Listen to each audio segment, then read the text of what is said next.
Okay, let's begin with prayer.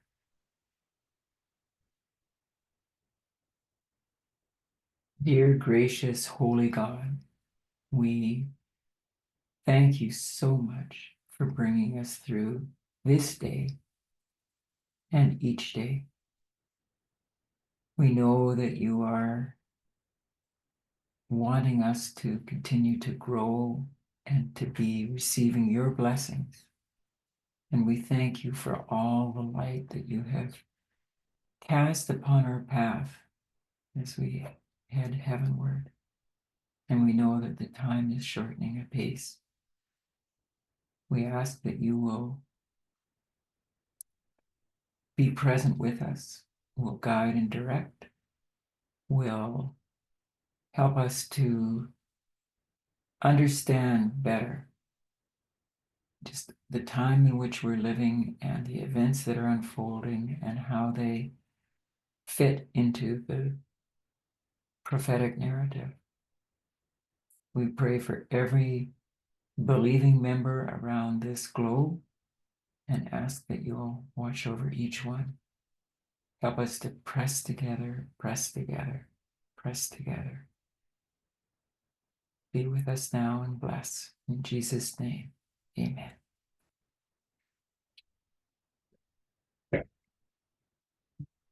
And there we go. And so I am going to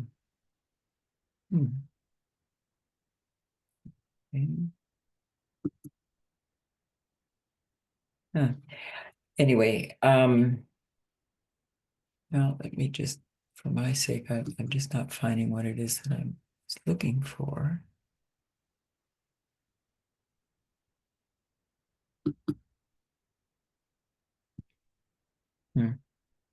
Okay.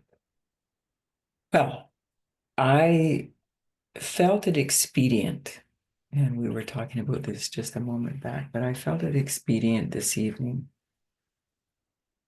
as much for my own benefit as for anybody else's, but was to, in a sense, just put the pause button on for a moment and just look back and just cover off some of the things that have happened. And I thought, well, if I'm going to look back, maybe I need to look back in 2024 a little bit, because certainly Elder Terry's studies cover a lot. And in some respects, the intensity has built from 2024 onwards. So that's sort of the intent this evening. Not really a study as such, more it would be just sort of reviewing some of the things and maybe making comments here and there, not being comprehensive, but and bringing it up to the present. And as I said in the little reminder note in the notices chat, I mean, 2 weeks, what all has happened in the course of 2 weeks. And it ends up really, I mean, every day it's like, and I've even heard reporters and others making comment in terms of them being challenged, trying to stay on top of everything. And of course, one of the other aspects to that all is something that Donald Trump loves. When he's in the spotlight, in the news, getting coverage, and he certainly has had that. Anyway, yeah, Nora, let's all of us get started. And I just wanted to begin with 2024, the season of primaries. I'll just say, I already put it up on the board, but season of primaries really beginning from the beginning of 2024, but we'll put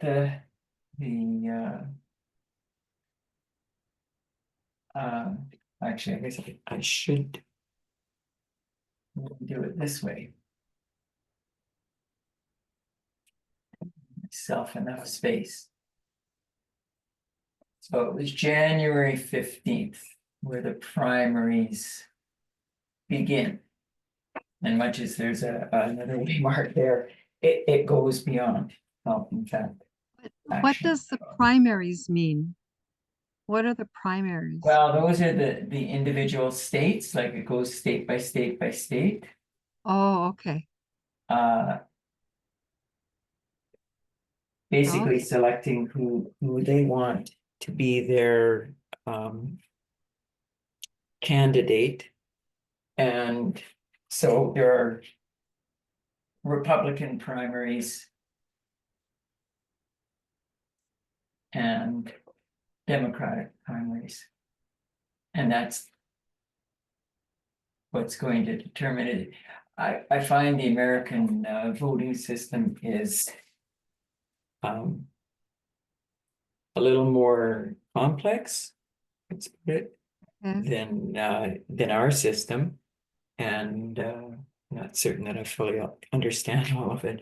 I mean, we've become more conversant with things like the Electoral College and some of the other aspects to it. But so it begins, I'm pretty sure it was with Iowa, the Iowa caucuses and so on. So anyway, the primaries just ongoing for both the Republicans and the Democrats. And one of the dates beyond that, where I started, because I didn't want to take in the whole year. Move that waymark action. I'm going to go over here. Was April, what was it, April 15th? Yes, it was. So April 15th. And that was New York. Let's put abbreviations because we're going to New York v. Donald Trump. So do you happen to remember at all what that trial was about? No. That was the 34 felony counts in the what came to be known as the hush money Okay. trial. The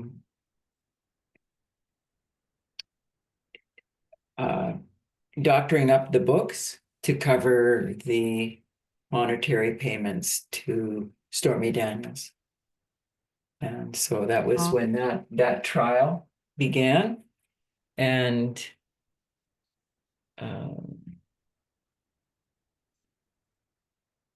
yeah, the business records were tampered with, which is of course illegal.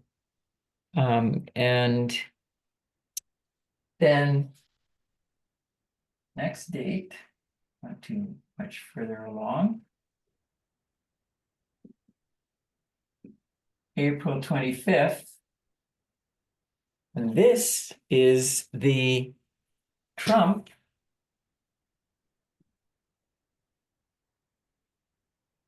v. US. And I think I'm going to put the A. Anyway, another court case. So I'll maybe put that.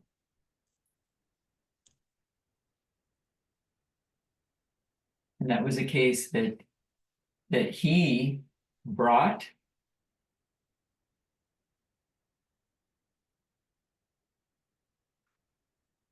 And eventually led to the Supreme Court decision that comes later that, oh, there's Gloria. Yeah. The SCOTUS decision, SCOTUS meaning Supreme Court of the United States, SCOTUS, sort of like Oh, POTUS, okay. President of the United States.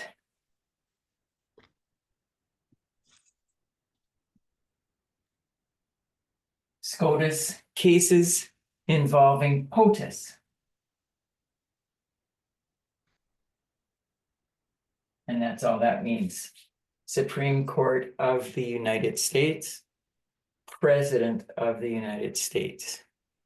Okay. So those court cases are beginning April 15th, April 21st, 25th. And welcome those that have just entered. We're doing a little bit of review of, well, I titled it Looking Back, a Fortnight and Beyond. So just going to review some of the different events, we'll put it as that umbrella term, and bring it up to the present, time permitting. Anyway, so far we've covered primaries in 2024, beginning the year January 15th, Iowa caucuses, and then onward. Not going to cover everything because we wouldn't have space on the whiteboard for sure, but April 15th, April 25th, two of Donald Trump's court cases, one New York, and the people of New York brought against him in the covering up of the business records to hide the hush money payments to Stormy Daniels. That was New York v. Donald Trump. And then the other court case involving, and that had 34 felony counts against Donald Trump. Criminal trial. And then the Trump versus, or Trump v. US is his case that he brought basically to argue that he had the power to do what he has done in the course of his time as president. And we'll come to that result afterwards. So May 30th is when the outcome of the New York case. So I'll just put it as Trump found guilty.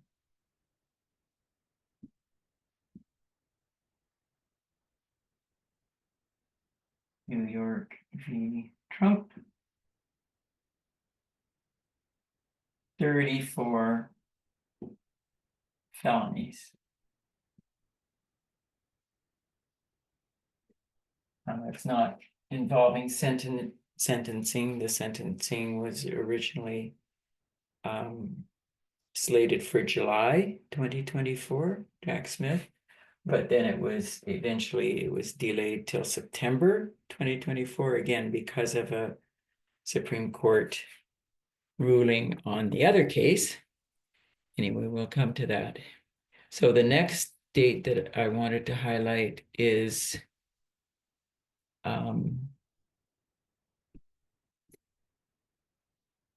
read my own writing. Got less light here just because it reflects so much on the whiteboard. Oh, yes, right. Trying to make myself where it was. So June 27th. I'm going to guess that Gloria, you would remember what that date would be.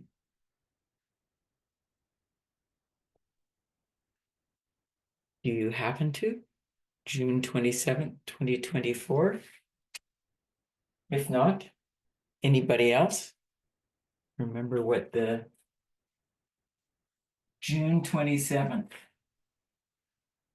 The fateful, probably could be termed, Trump-Biden debate.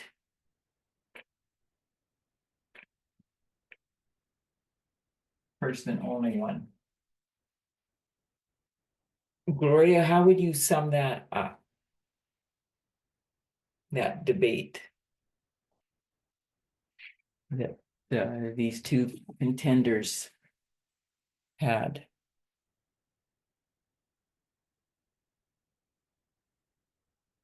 Didn't Biden perform very poorly? Yes, that ended up being the understatement. And I mean, there is no ageism in our movement, but at the same time, being capable to do the job is still a requisite. And right from the very beginning, it was well, some journalists, some television anchors afterwards and so on, some of the commenting was it was painful to watch. And in many respects, it was sad to watch, because right from out of the gate, there was an infirmity, fragility, and confusion in many respects with Joe Biden's answers and his handling of the questions as they came. So that was in many cases a decision-making time. Joe Biden facing a decision, because it's from that point on, and I won't put it on, but it's from that point on, Democrats themselves really woke up to the fact, wow, we could lose the election. And so from that point on, as the Democrats sort of were scrambling and trying to figure out what are we going to do, it ended up building with more and more jumping on the bandwagon of asking Joe Biden to step aside. But that crescendo started with that June 27th debate, building thereafter. Okay, and then we've got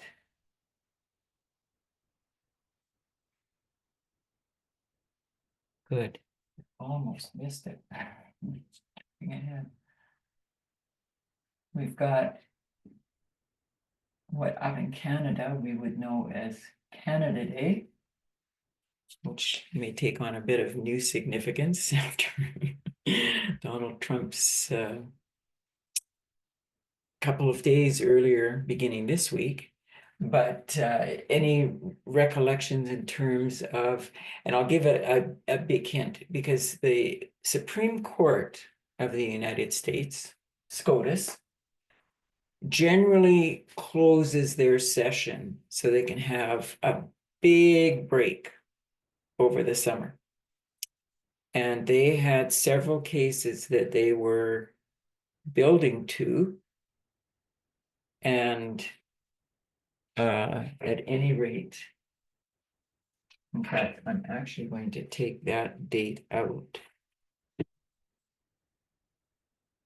because I have gotten ahead of myself. And I'm going to put in another date.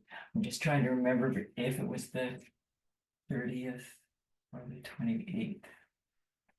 Let me just quickly look at my notes. Does anybody have? It was July 1st. And what event are you speaking to, Of the presidential immunity. Immunity. Immunity, yes. Correct, yes. And that's it. Before I put that, I wanted to double check the date, and I don't know it was. Yes. Sorry. Uh, the 28th of June. So just before we get to the July 1st one, I wanted to put in the SCOTUS decision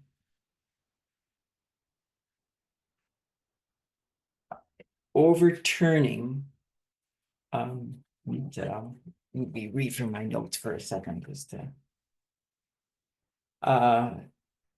there was a court case called Loper Bright Enterprises v. Raimondo, who was the Secretary of Commerce under Biden. And it was overturning Chevron. And often it just gets said as Chevron.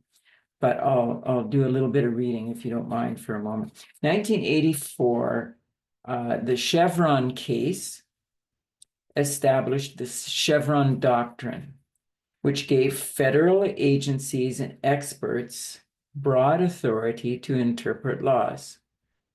And what this court case, June 28th, did, the Supreme Court basically ended the Chevron doctrine and gave more power to courts to interpret statutes, to interpret laws.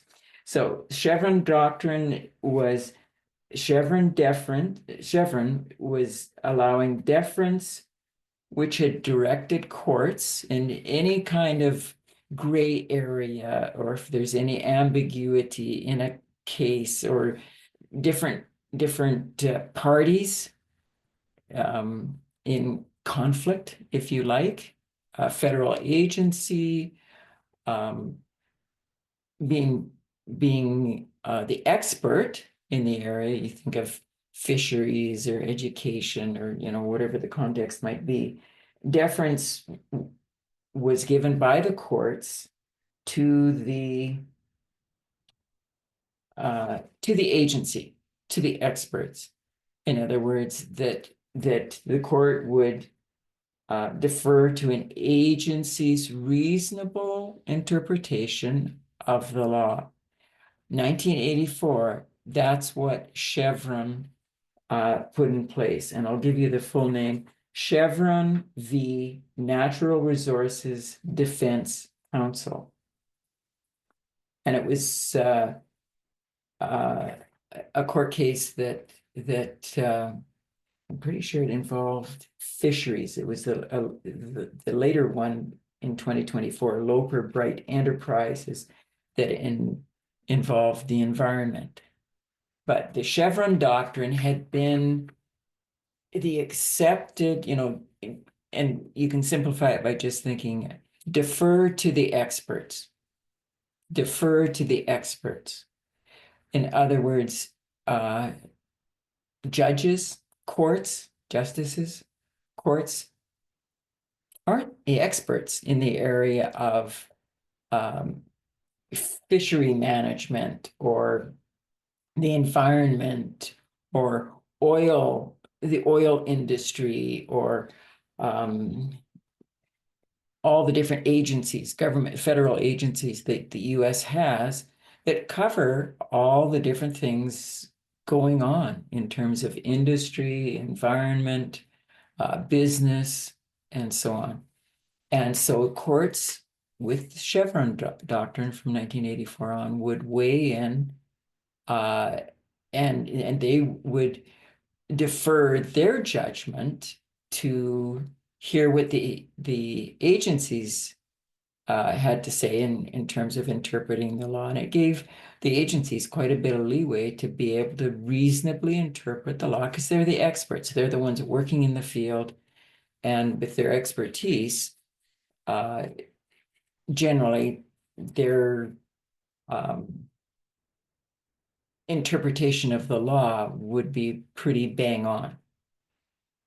So Loper Bright Enterprises v. Raimondo on June 28th overturned Chevron.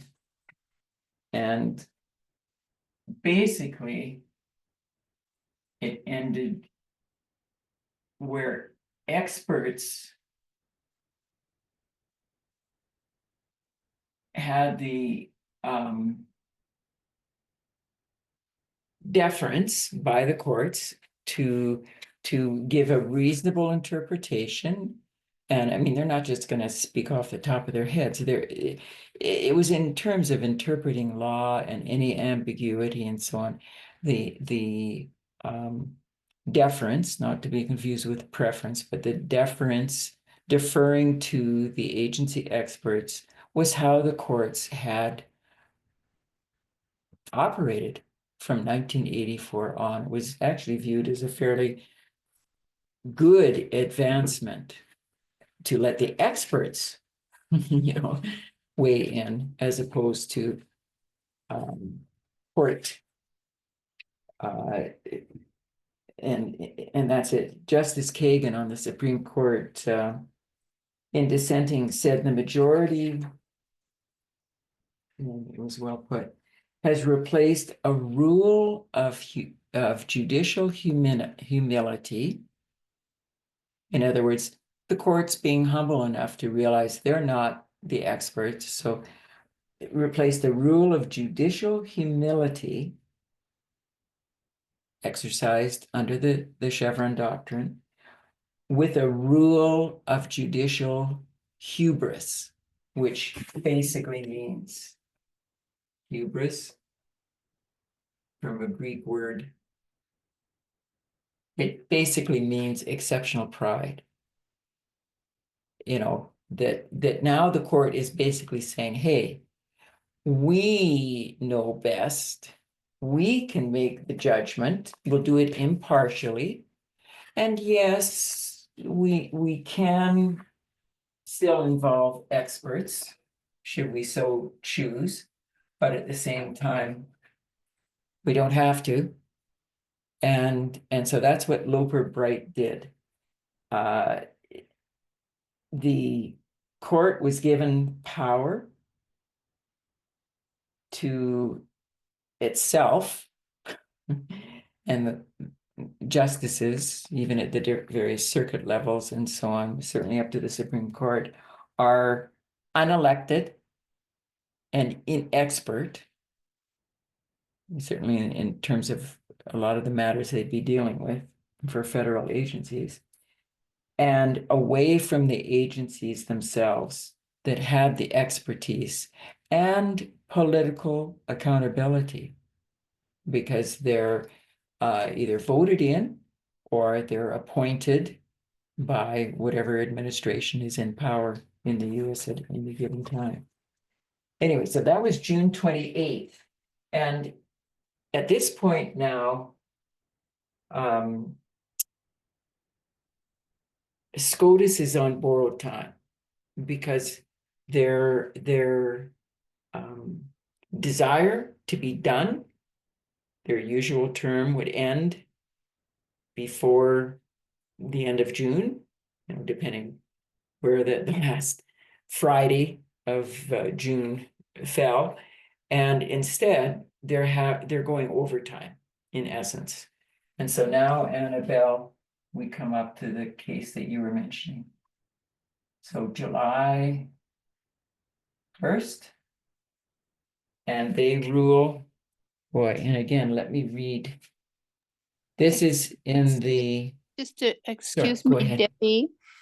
Yes, I was listening to an article this morning that was posted on Bible study, and they were saying something like it's a good thing they had that, they took away that Chevron ruling with the situation the way it is now. Now, it sounded like the Chevron had given some power to the executive branch, and now that they have taken away that ruling, that is taken away. And yet doesn't seem to make any difference, but officially, yeah. I'll look for the article and um, put it in the chat if I can. Okay, Annabelle. And I think I was listening to a podcast that Elder Perminder had posted in media broadcast, and didn't quite have time today to finish out and it was just sort of at a place it was elaborating a little that some of uh, it may hinder Donald Trump, the fact that Chevron had been removed. Yes, In that's some what I respects for gathered. the executive power, right? And so yeah, go ahead, please, later on and put that article into the chat. It might have been one that I ended up missing in all the flurry But of, of maybe it everything. was the one you're talking about, because I remember them saying something about it's a good thing because, you know, it's hindering it. The, the fact that it's not there anymore would hinder Donald Trump, but I don't know if anything is hindering him really. Well, separate to the point you've brought up, my understanding had been more at the time of the SCOTUS decision, Loper, Bright, et cetera, undoing Chevron was basically a truncating of the power of federal agencies, whereby people who are the experts in the field, I'll just use fisheries, fish management, fishery management as an example, because that was in part the original court case back in 1984. But at any rate, and protecting the environment becomes a part of it. And you think of oil production and oil spills and just all sorts of different things. There's often conflicting interests of the various parties that are going to end up being involved. And this is sometimes where the ambiguity comes in a law that Congress has legislated, has passed. It's moved from the bill status into an act or an actual law. Sometimes there's some ambiguity in what Congress would have meant, because they use, I won't say vague language, but in some cases maybe it is, but they'll use broad, like a broad brush stroke, so it can cover a lot of different things. And some of the specifics may become a little ambiguous as to what is meant by the law and how it's going to be interpreted. And that's it. Congress, uh, legislates laws, but at the same time, the executive branch does have a function in terms of the laws to do with national security. I mean, one of the big foci that Donald Trump has really latched onto in the last week, the last few days in particular, is this national security, fentanyl, the national security at risk, illegal migrants, illegal immigrants, national security at risk, and so he embellishes it and he broadens it to just in some cases an unrealistic or an unreasonable position. Just to justify his, yeah. His agenda, you'd say. Mhm. So yeah, we'll definitely be interested, Annabelle, to investigate if you've got an article that deals with that a little, because some of the nuances, I'm sure there are some subtle things that underlie some of these decisions that only come out sometimes after maybe another case having to use that provision appears. And I'm certainly not a legal expert, but moving along, July 13th.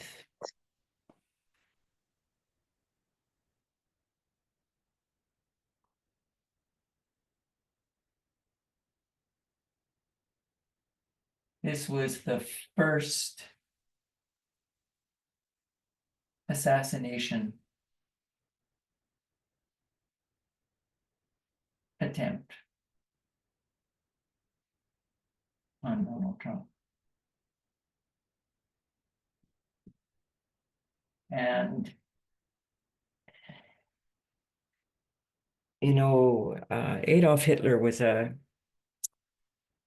master of ceremony in terms of his speeches, we could say rallies, and he played up a lot of different aspects, flags, the marching, obviously the Blue Step parades. He knew how to manipulate a crowd, whether just in his own speaking or in some of the ceremony attached to things. And I remember back, I won't have all the details exactly accurate, but there was a situation in Germany where some young people, I think it was 4 young men, ended up being killed. I'm just trying to fish in my memory for the term, because it got called not blood. Yeah, I'm sorry. I didn't just recently look at this. So I'm just fishing around a little bit for the details. But the point I was going to make is these young men in their dying ended up getting some blood ended up on a flag. I think it was a Nazi flag, but it may have been another flag. I don't think it was a German flag. So whatever flag it was, and Hitler made sort of like idolatry, right? He made a big thing of it, and this flag became sacred, and on and on and on, like a lot of drama and a lot of they say just ceremony and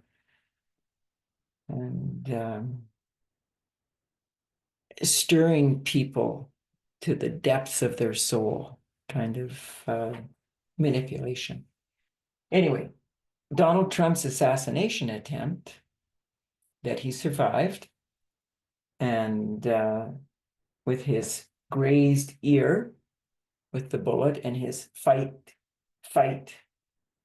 hand and him mouthing the words as he's led away by bodyguards and to get help and so on. And of course, a couple of people lost their lives in that assassination attempt. Anyway, Donald Trump, in essence, took on for many the persona of being greater than life individual, because he had survived this assassination attempt. In fact, at the time, some were saying that he turned his head, otherwise he would have been dead, kind of thing. And so anyway, it gave a real in some cases a real impetus to how people were viewing him, and his base were stirred up even more. Anyway, what happened 2 days later? Does anyone remember? July 15th.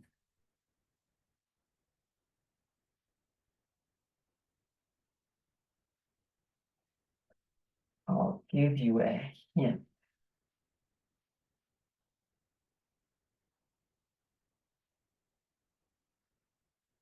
If I put it on the whiteboard like that, I'm not sure if you're seeing it very clearly.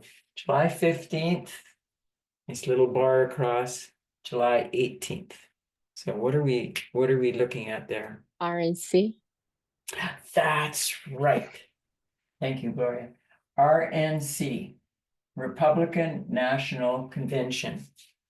And the party of the Republicans is actually called, referenced, the GOP.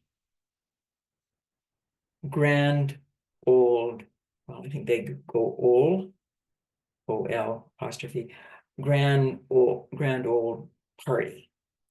That's what GOP stands for. But RNC, the Republican National Convention, RNC also can refer to the Republican National Committee, but whatever.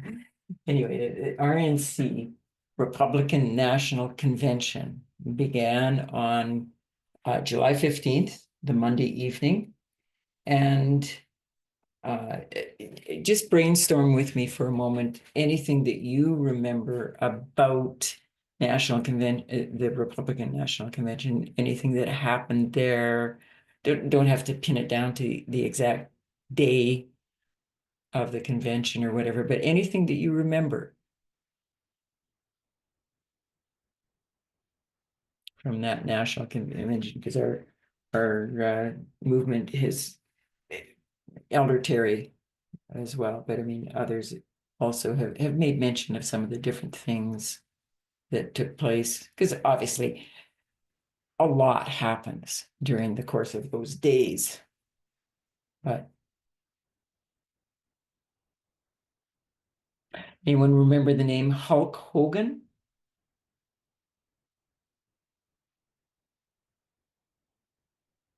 I know none of us follow wrestling. So he gave an appearance, and obviously supporting Donald Trump, and very tanned, macho body, and with the whole persona, misogynistic persona and everything. But that wasn't the most important thing that occurred. But the first opening one evening, because they had a different slogan, and I honestly can't remember all of them now, but "Make America Wealthy Again." That was the opening, right? "Make America Healthy Again" was one. Yes, I can't quite remember all four of them, but they had a different slogan each night. And on that opening night, July 15th, was when Donald Trump, he'd let people know earlier that he had selected his vice president presidential pick, but he announced it that Monday evening. And so J.D. Vance was named on July 15th. And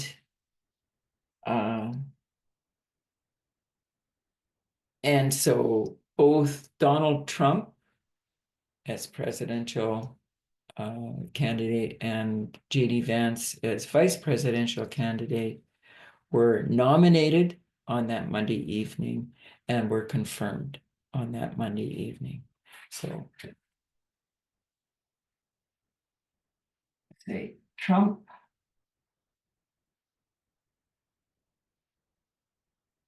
became presidential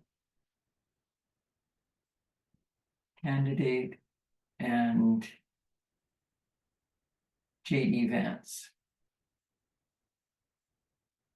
became vice presidential candidate. And on the 18th, put it down below a little bit here. Anyone remember what it is that took place?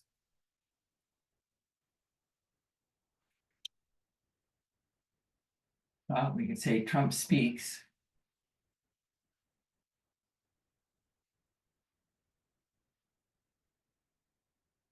and many of the reporters, and they use that kind of terminology in different articles and so on.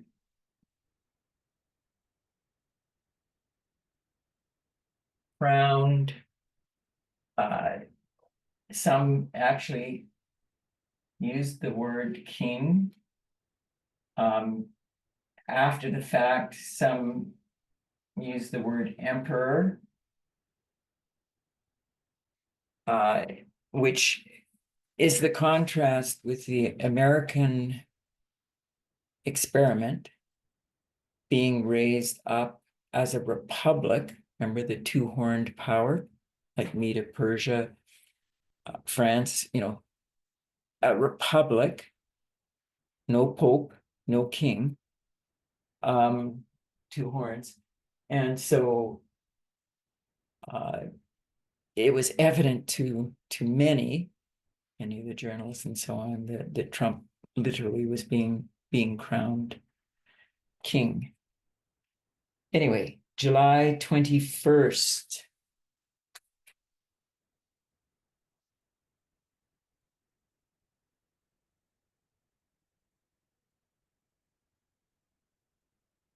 Going to the other side now for a moment. Anyone remember what happened? The letter was broadcast out. Did Biden step down And then and half Kamala an hour Harris? later, that's right. Half an hour later, he endorses Kamala Harris. Biden steps down as DNC. He hadn't been confirmed. He hadn't even reached the point where he was named by the Democrat Party as the presumptive candidate for president. DNC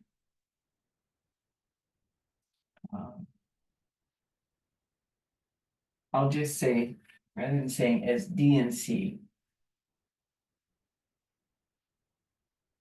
I'll say as a candidate.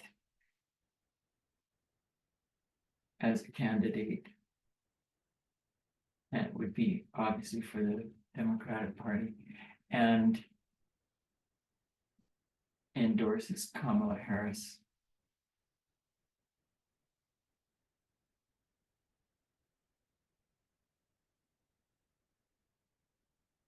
And in those early weeks, because of course the big thing was the time factor, because the Democratic National Convention was in August, and the time factor, how concentrated a campaigning season it would be for whoever, assumes the Democratic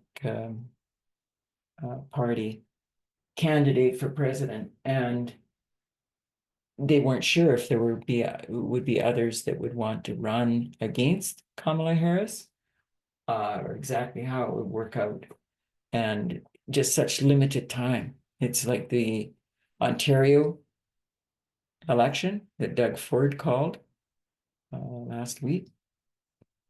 Last week, and the short time frame, as well as the federal election when Chrystia Freeland resigned and put everything in disarray in a sense, and Trudeau hung on, much like Joe Biden, but eventually ended up announcing after a weekend with family that he was not going to run again for prime minister, and he was going to step aside, and therefore it would mean that there'd have to be a leadership race, not necessarily an election at that point, but there would have to be a leadership race to replace Justin Trudeau as Liberal leader.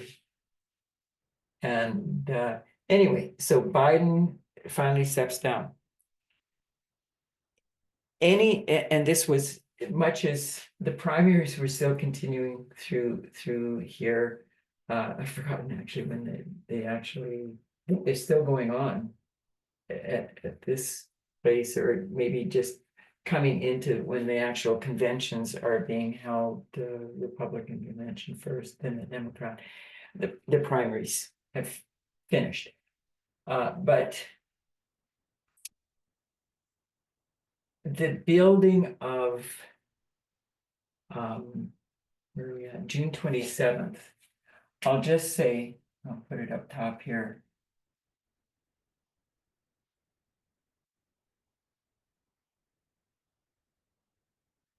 Pressure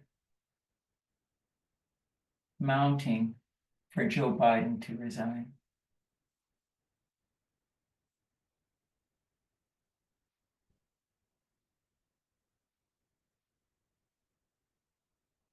To step aside. Guess he couldn't really say to resign because he stayed on as president, but at any rate, to step aside so that the Democratic Party would be free to select somebody different to be their actual candidate going into the November 5th election. Okay, so July 21st, Debbie, just to light, clarify, yes. did the primaries for the Republican finish like in March in the Super Tuesday after Nikki Super Haley Tuesday. dropped out? Yeah. When Nikki Haley dropped out, thank you, Yeah. Gloria. I was reading in some of my research today, I was reading that, and so that's it. So it was in March. Yes, because I'm not, I should make my arrow a Yeah, little because less. of that unanimous vote that Trump, from the Republican Party, his daughter-in-law, Lara Trump, Lara steps in Trump was, also yes. for the co-chair of RNC. Yeah. And he gets all these funds, a lot of funds increase. So from then on, everything works towards in favor of Donald Trump, Yes, and I'll check, I've got it on a different screen that I can get the actual date, because I was reading it earlier today, so thank you, Gloria, for that. As I say, I'm definitely not an expert on the American voting system, and we've all been fast-tracked in some of our history and some of our knowledge, certainly in terms of politics. Anyway, July, the pressure was too much. Chuck Schumer, Adam Schiff, Nancy Pelosi, Barack Obama. Basically, all, and this was separate to the Biden administration, other members of it. Just really, you've got to step aside.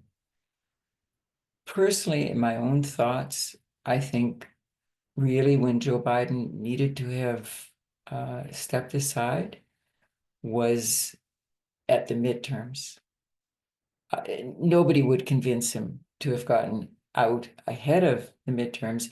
And the fact that they did so well and the Republican red wave never did materialize, that was the time, because Biden himself had said he was stepping in because he said somebody's got to beat Donald Trump.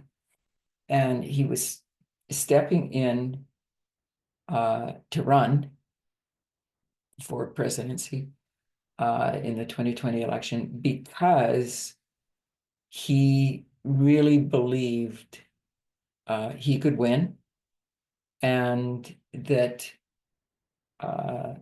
he probably was the only one. And that thinking of his, I think, carried over into the lead up to the 2024 election.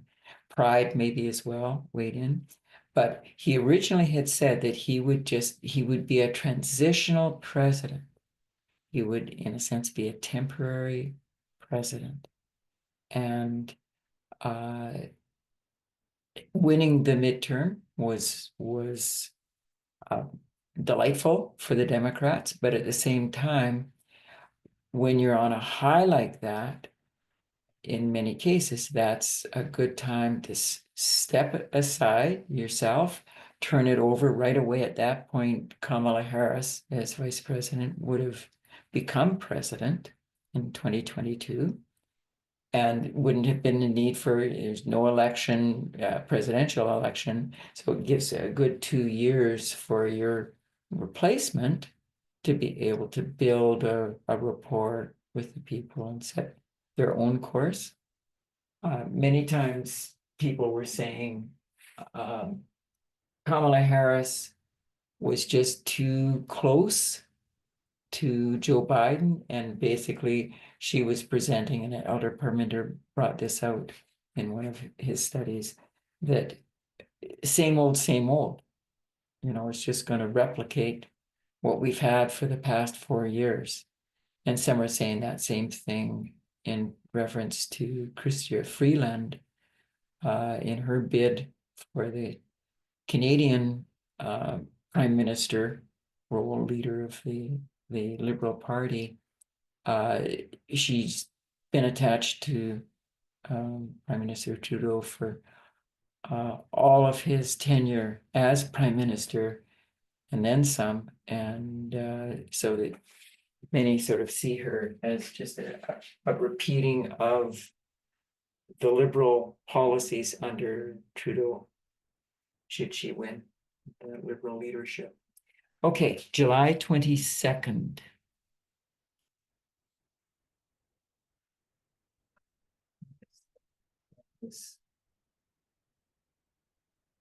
This was when Kamala Harris becomes presumptive.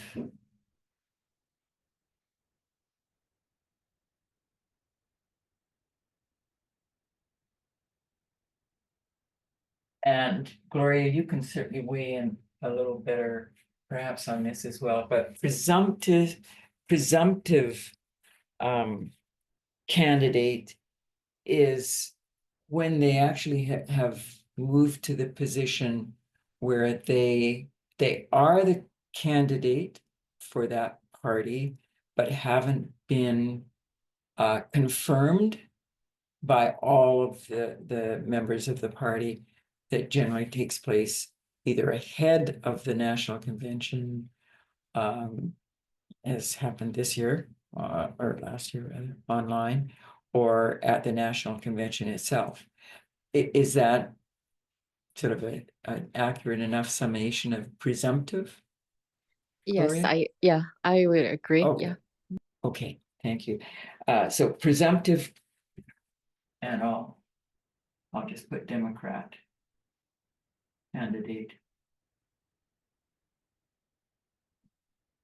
And pick up the pace here because I want to get on into this week or these recent 2 weeks. So August 1st to 5th. I'm just putting a couple of these things in as extra. They're not super, it wouldn't be big waymarks. But what I was just mentioning, the online DNC roll call to nominate Harris.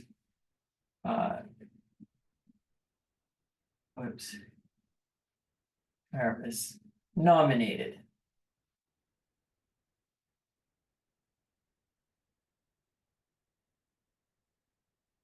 That's Democratic candidate. Okay, and then if I draw the bar, it'll give you, oh no, pardon me. I want to give a couple of extra ones. I added them after the time.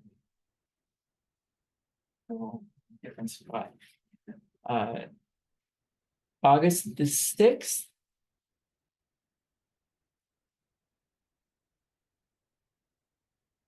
How did I put it over here? Yeah, so I'll just say Tim Walz, governor of Minnesota.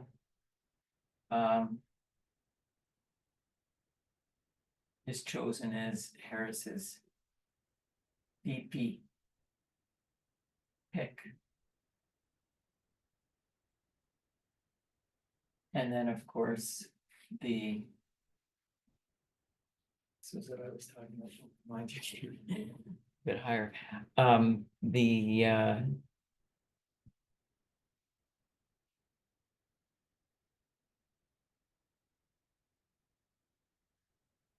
Nice little H for the bar gives you the hint. What would this be in reference to? The 19th to the 22nd. Dates right, yes. Chicago, Illinois.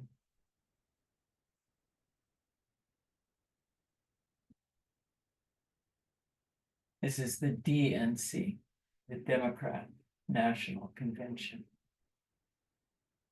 And so there were some legalities why they did the vote, selecting Kamala Harris ahead of time. There was something with dates and to fit it all in one of the states. I forgot now which one. But at any rate, they did all of the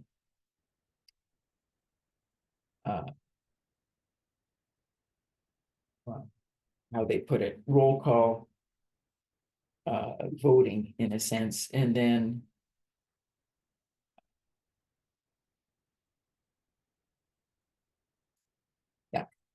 getting confirmed, I'll just put it that way. That both were confirmed by the Democrats at their national convention. And August 26th, this isn't a big thing, but sort of fits in with Donald Trump. I'm just going to say Arlington Cemetery.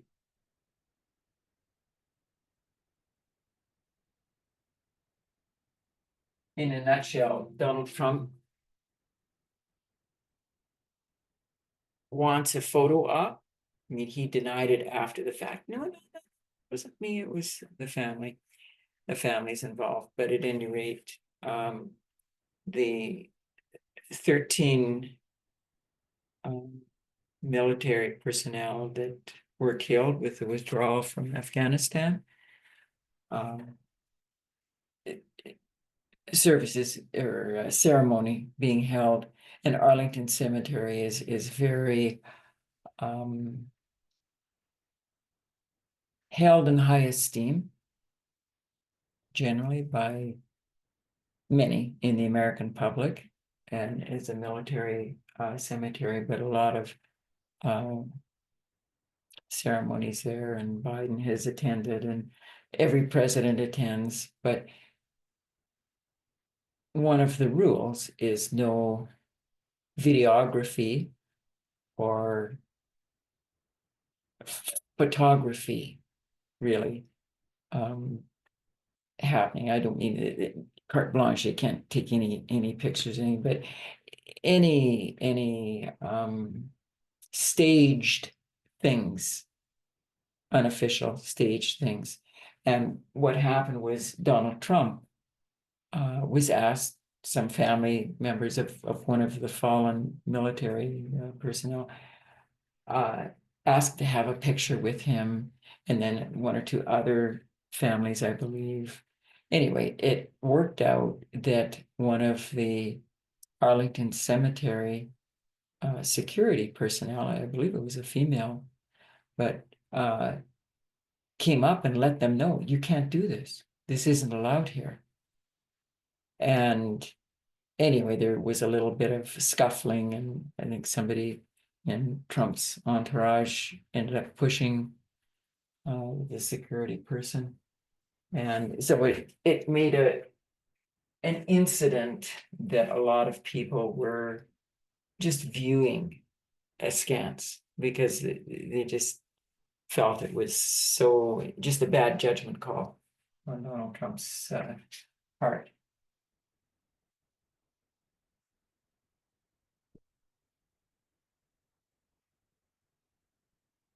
just say with Trump's photo up. Sort of like the upside down Bible at the church across the street from the Capitol building. But at any rate, so August 26th and September 10th.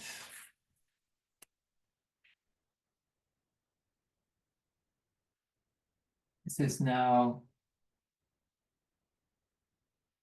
the second debate, but this time instead of Joe Biden and Trump, it's the first debate that has Kamala Harris and Trump. And then on September 15th,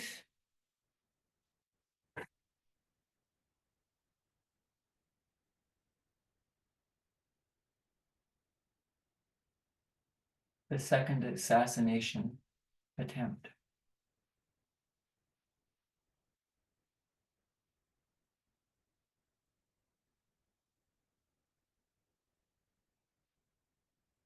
And I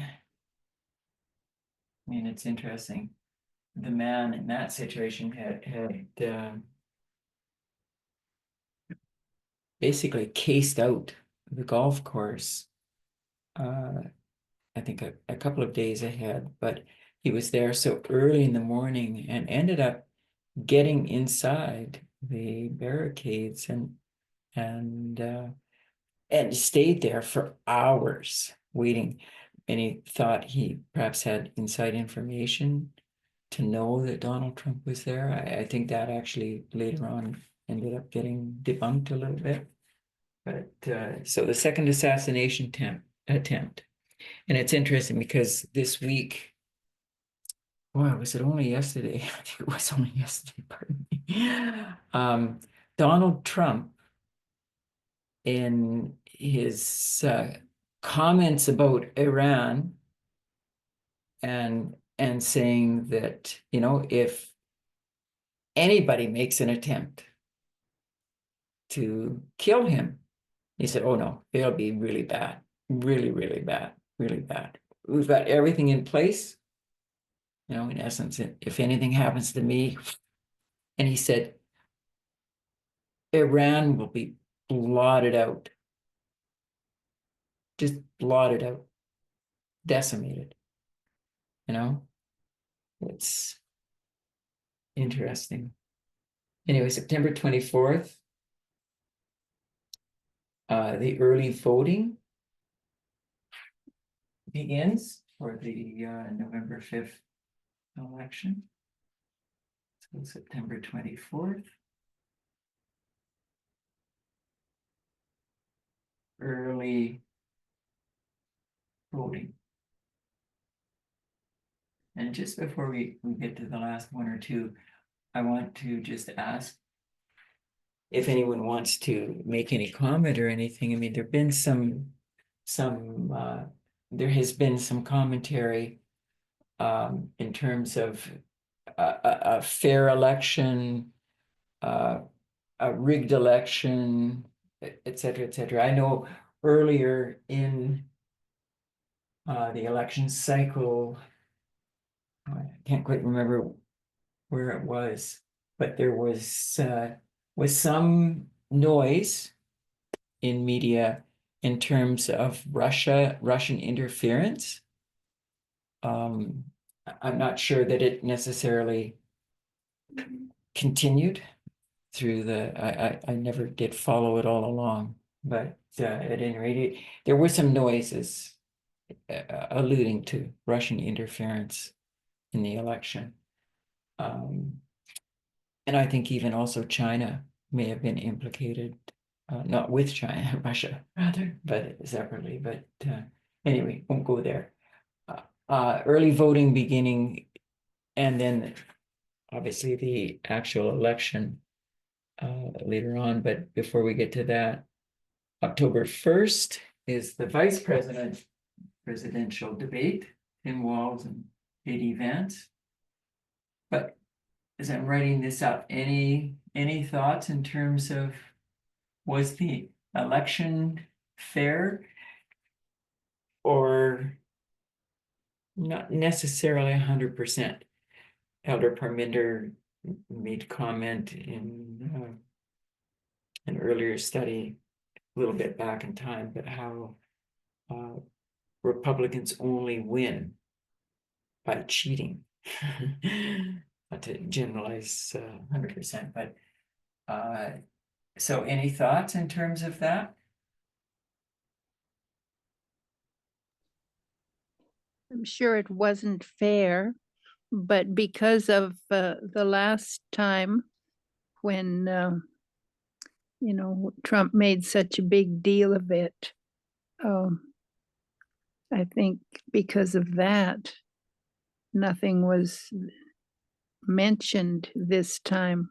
That may have had something to do with why nothing was mentioned, and now it's too late that it's all coming out, how really unfair it was, but it's really too late.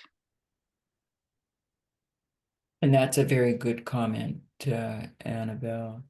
I think you probably are correct that because of all the hue and cry done by the Republicans and stirred on by Donald Trump himself, stop the steal, the election was stolen, et cetera, et cetera. And where he never, and I think even to this day, really, he never has ever said Joe Biden won that election in 2020. The Democrats were caught between a rock and a hard place in many ways, because all of a sudden now, if they turn around, as you say, and were to say, oh, it's a stolen election, it's not fair, it was rigged. I mean, they're entering into that game, and the Republicans would likely win. But they've really pushed for that peaceful transfer of power, and they said that before, and so they just had to abide by that no matter what. And in a sense, it's interesting because there's been, discussion a little bit in the past about mistakes that the Democrats made, and again, Elder Parminder's study where he brought out in terms of the furthest left kind of candidate, maybe not far left, but almost, that Kamala Harris was, right from the beginning, was going to lose some, particularly in terms of the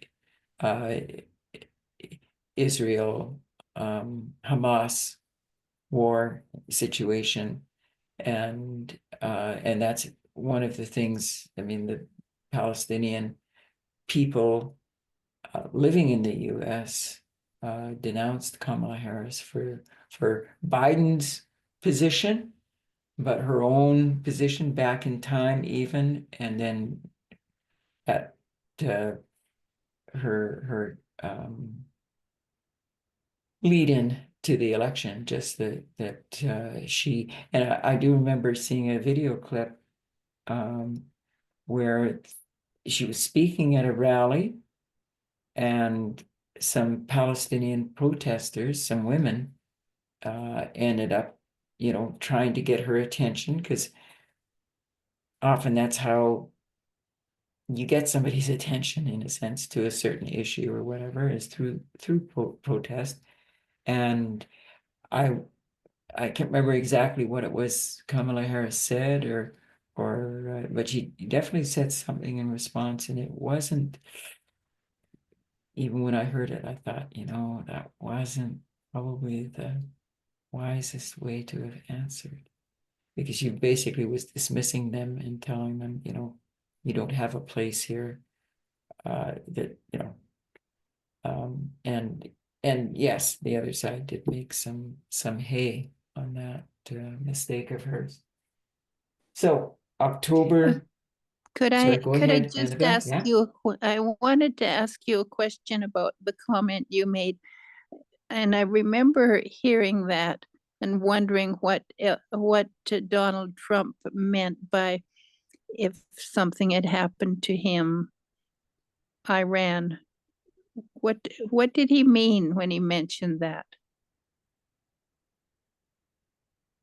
With the assassination attempts, July 13th and September 15th, there was some information that surfaced that possibly Iran was behind the assassination attempts.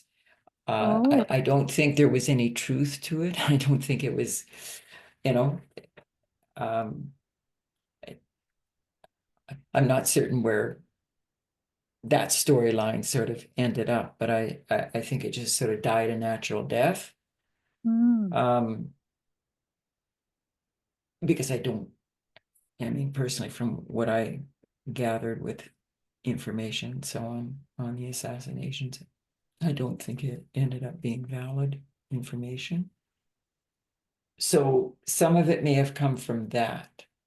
You know how Donald Trump uh, pays attention to conspiracy theories.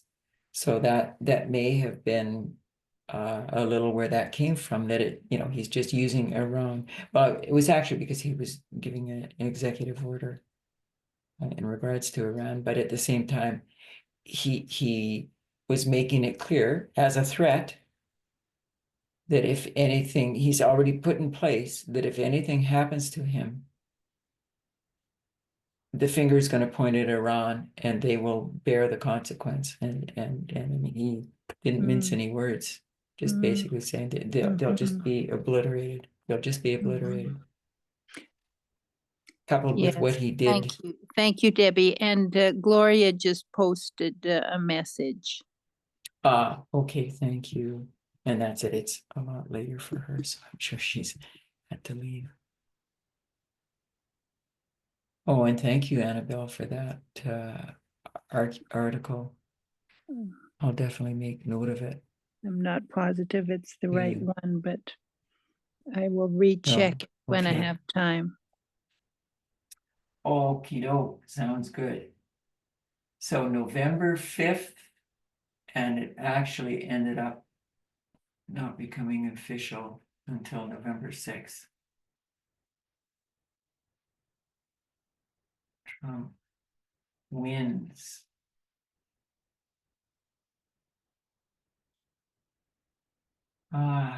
You know, and I'm not sure I'm gonna have time, which is too bad because I wanted to get. I was just doing this sort of more as a lead-in. Oh, I don't know. I'll have to. You know how you can put the Zoom videos to like speed, 1.5 times, 2 times. I go to percent. I'll have to plug myself in so it goes 2 times faster and just goes along. Anyway, even now, what is surfacing is in terms of the groups of people that were in some cases shocked, but I won't use that word, were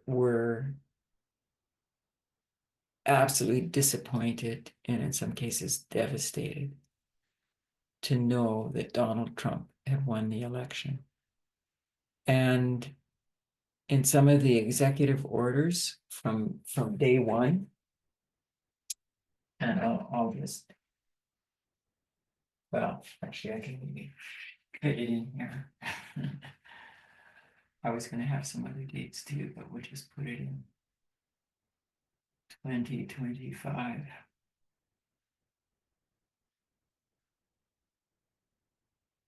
January 20th, inauguration.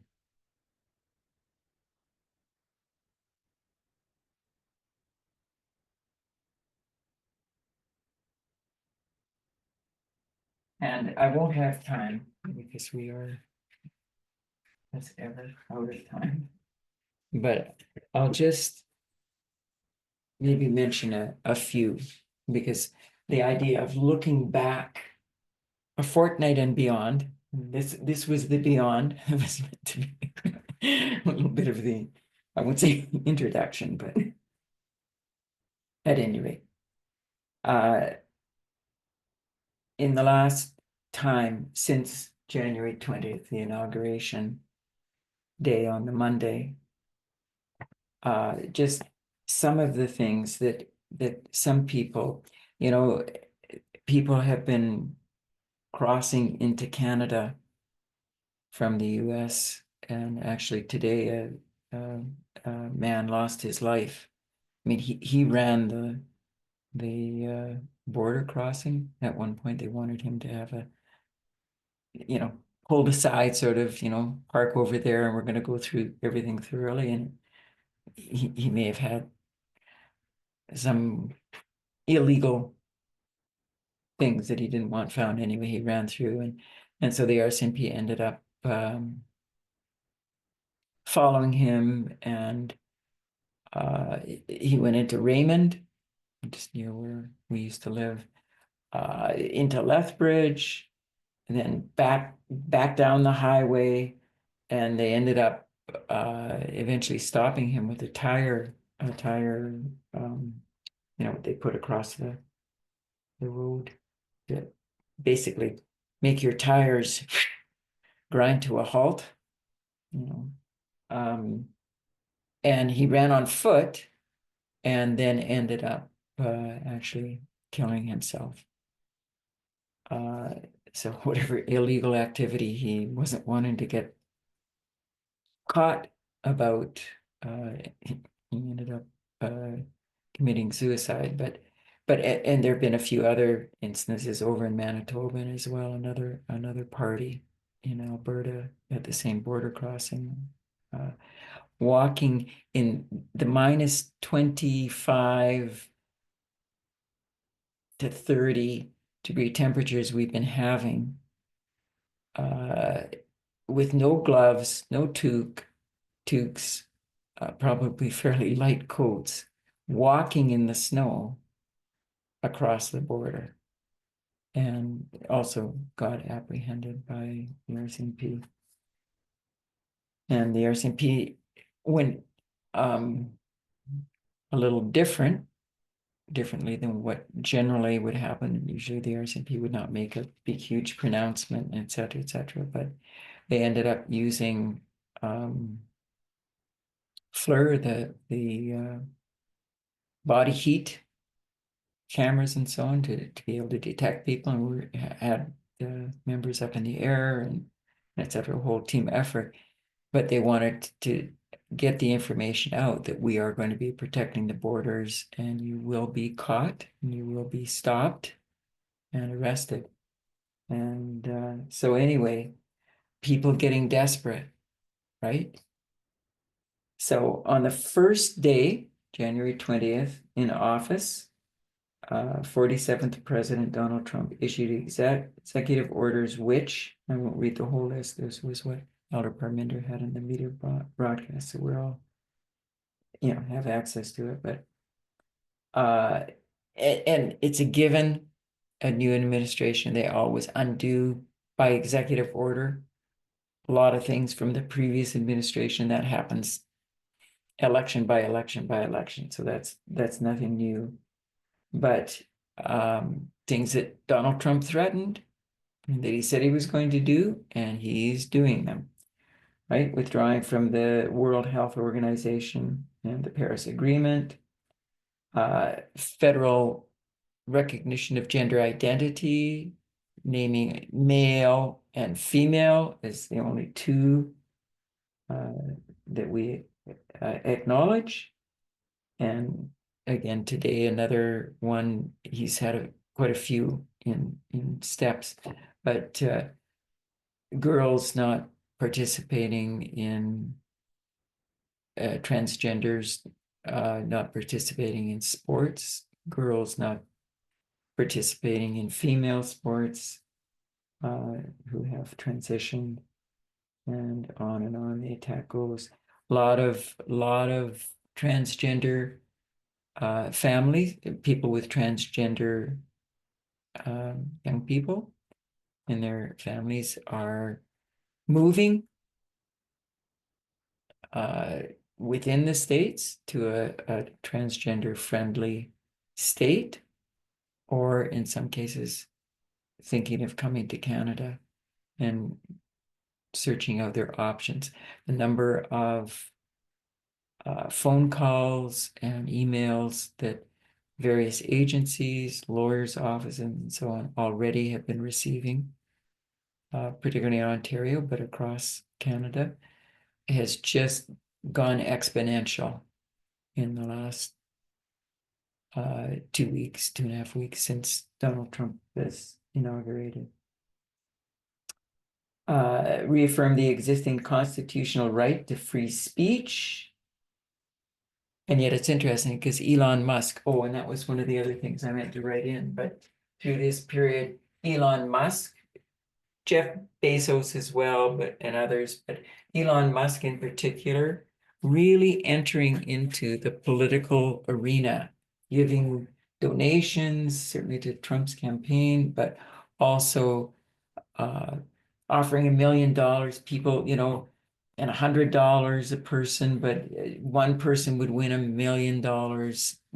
Different gimmicks, I guess you could say, in terms of getting support for Donald Trump. So Elon Musk already very evident there in some of the rallies. I mean, some of the things that he was involved with Donald Trump, and suddenly sort of seemed to be, well, as some people have dubbed him now, as time has continued, co-president with Donald Trump. Anyway, what else? Reverse the Family Reunification Task Force, which was, of course, trying to reunite children with parents, with the families that they had been taken away from at the southern border under Donald Trump's first presidency. But he's undone all of that.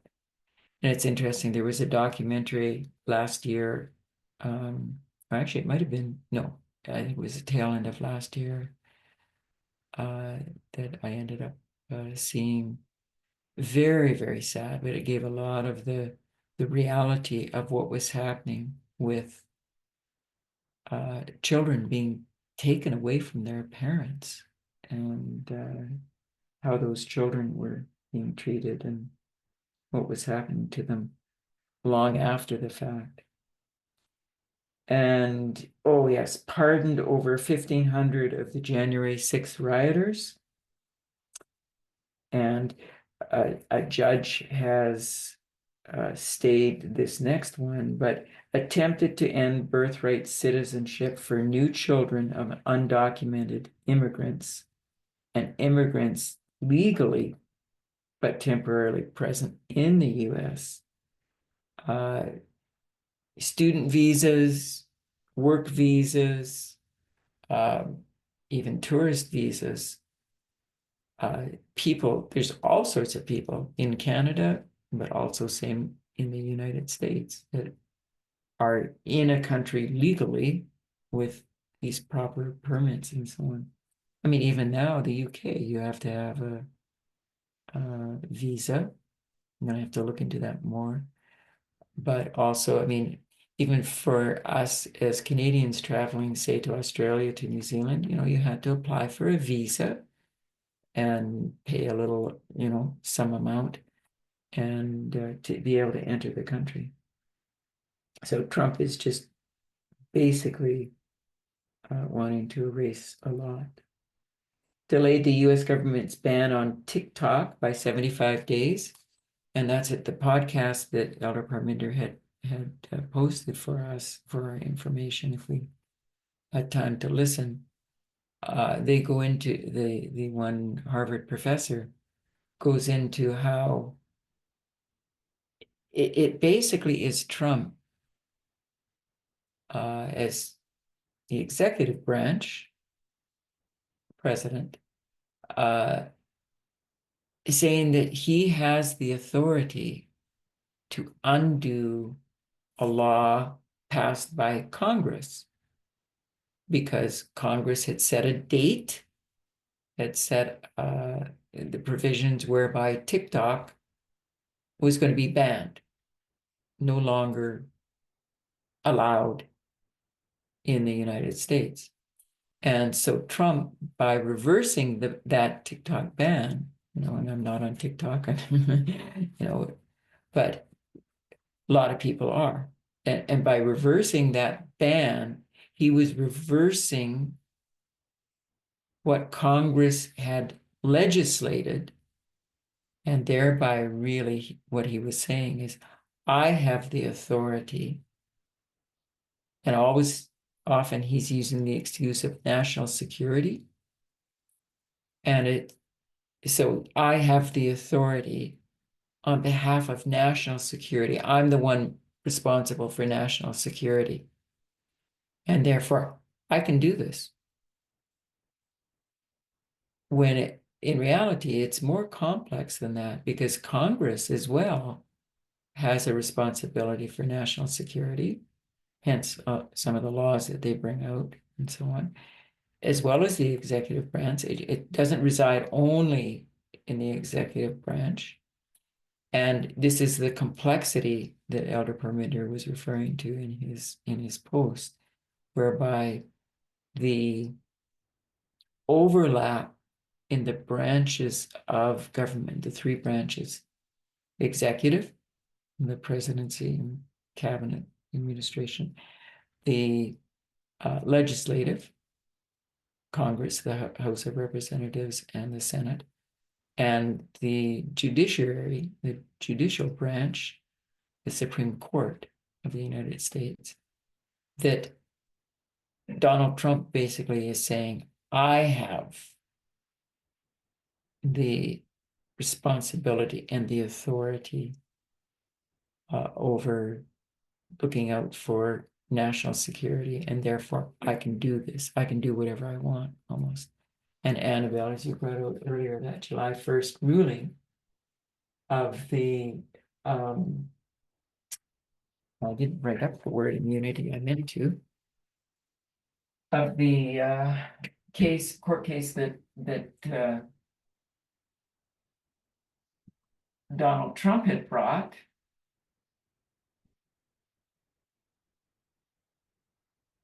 When it's in the capacity of,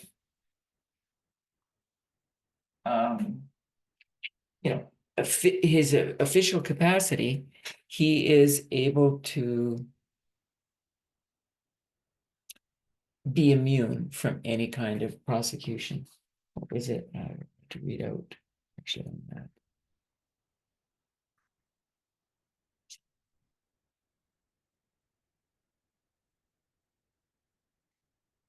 Immunity for acts he committed as president, core constitutional purview, in other words, official acts, and presumptive immunity for official acts in outer perimeter, in the outer perimeter of his official responsibility, and no immunity for unofficial acts.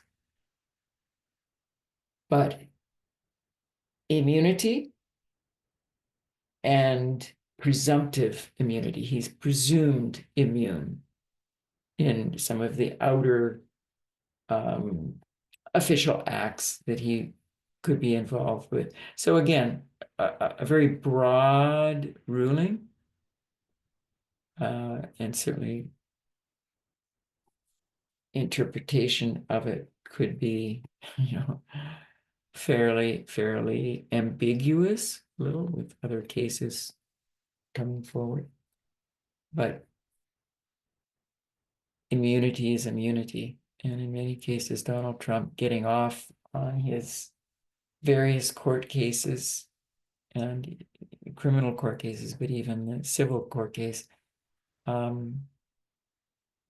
he's gotten off scot-free. So, not by God's reckoning, but anyway, I am sorry, we are out of time, and actually, I will read the last one that was on that list, and so much more has happened even since this was posted. But declared a national emergency on the southern border, triggering the deployment of the U.S. military.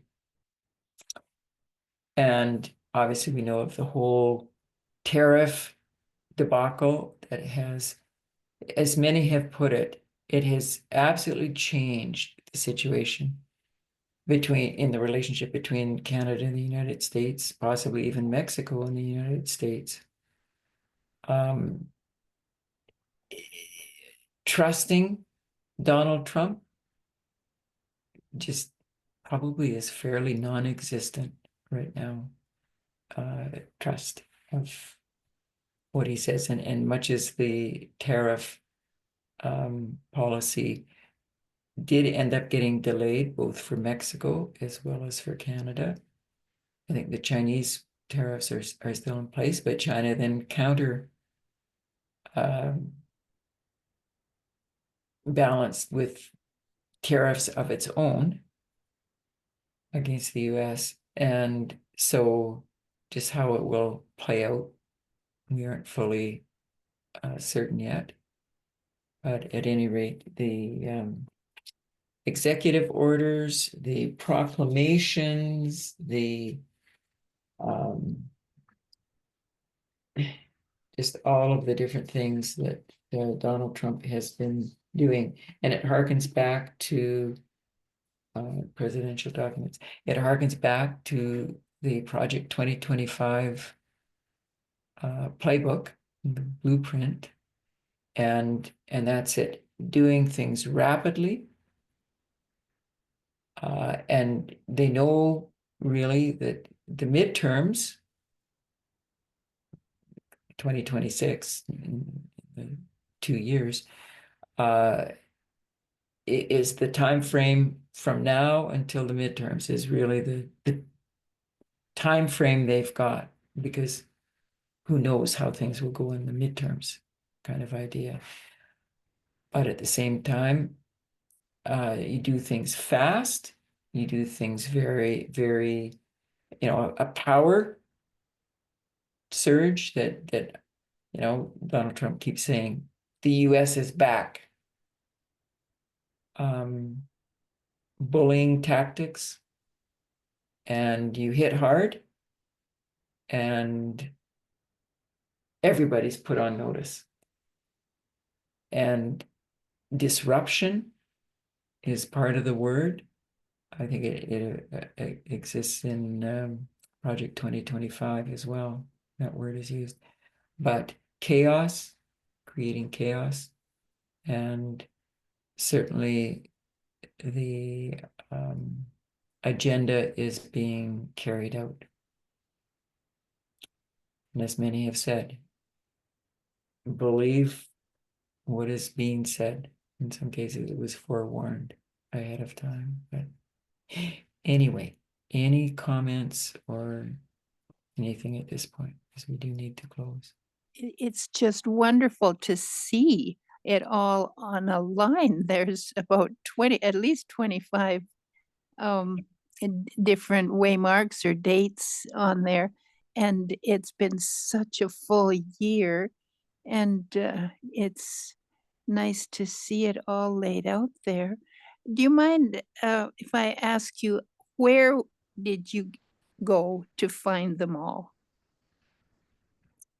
Do you know, Annabelle, I had been keeping tabs a little wee bit myself, but interestingly, I did actually find a website, a couple of websites actually, and I was out of time, didn't check every single one of them, but I'll put it in the not this chat, but the Whitestone Foundation chat, and because it does provide a a good overview. Goes into more detail than what we'd be interested in. And some of these aren't necessarily, as I said, large waymarks by any means. But for my own self, I sort of wanted to, just because of the intensity of these since the inauguration day, and I know with Elder Terry's studies, and even Aryan's studies, the period as opposed to just the point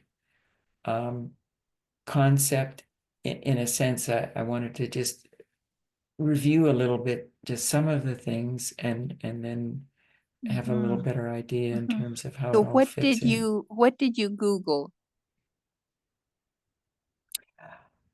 I Googled timeline for, Oh. in fact, I still have the search up on, I think it ended up being Wikipedia that I went to first, because there was a very good, just, yeah. I said timeline of the 2024 United States presidential election. And then I likewise was going to do, I didn't do, but was going to do one for 2025. Mhm. Just to, catch some of the things that I haven't paid attention to or Mhm. whatever. Elder Parminder's lists were pretty extensive and in some cases eye-opening as well. Mhm. Anyway, well, listen, we're going to close with prayer, and I'll stop the recording and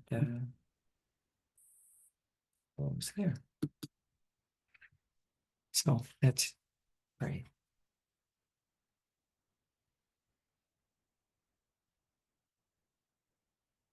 Dear Heavenly God, holy ruler of the universe, true King of the North. As time continues to unfold, we ask that you will keep us encouraged, keep us knitting our hearts to yours, keep us energized. May our faith hold firm, even as things fall apart. We just ask that you will continue to instruct us and guide us. Be with all of our international leaders. Be with our world leaders. And we just pray for each member, each believer. Your truths are so exact, so precise, and we want to understand all that you would have us learn. So be with each of us. Bless us in these days ahead. For Jesus' sake and in his name. Amen.